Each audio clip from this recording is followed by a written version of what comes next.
त्या दिवशी मीरा रोडला एका हिंदूला मारलं. नंतर आता पण मी कुठला तरी ते माजी खासदार राजन विचारेंचा एक व्हिडिओ पाहिलं, तिथे पण एका हिंदूला मारलेला आहे. एवढा ढोंगणात ताकद आहे ना, जाऊन मोहम्मद अली रोड आणि नल बाजार, भेंडी बाजार मध्ये एका कोणाला तरी दाढी आणि गोल टोपीवाल्याला कानफडीत फडवा ना. ढोंगणात ताकद आहे ना तुमच्या.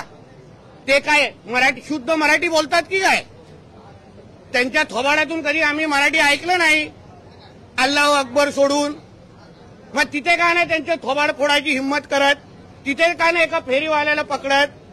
आमच्या कुठल्याही हिंदूला अशा पद्धतीने कोण मारत असेल तर आमचं सरकार नक्की कारवाई करणार. हे हिंदूंनी बसवलेलं सरकार आहे, हिंदुत्वादी विचाराचं सरकार आहे. म्हणून असे कोण काय करत असतील त्याला मी गाडी देतो, जा ना आता नळ बाजारला जाऊन उभा राहा. तो काय तिकडले असलेले फेरीवाले जे मटण विकतात ते काय मराठीमध्ये बोलतात? तिथे आपली हिंमत दाखवायची नाही, सगळी छाती ताण करून की आमच्या घरी हिंदूंना दाखवायची. तिथे सांग मराठी में बोलो, मग कुठून आजान काढतील दिसेल. मग हिंमत दाखवायची, आम्ही तिथे बोलण्याची हिंमत ठेवतो. आणि बाळासाहेब ठाकरेंच्या विचारात चालणारे शिवसैनिक आहे ना, हे नलबाजारमध्ये जाऊन कान फोडवतील आणि त्या लोकांना तोंडाने मराठी काढतील, गरीब हिंदूंना मारणार नाही. म्हणून अशा पद्धतीचे प्रकार वारंवार अगर आमच्या हिंदूंवर होत असतील ना तर आमचं पण सरकार तिसरा डोळं उघडेल, हे तरी लक्षात ठेवावं.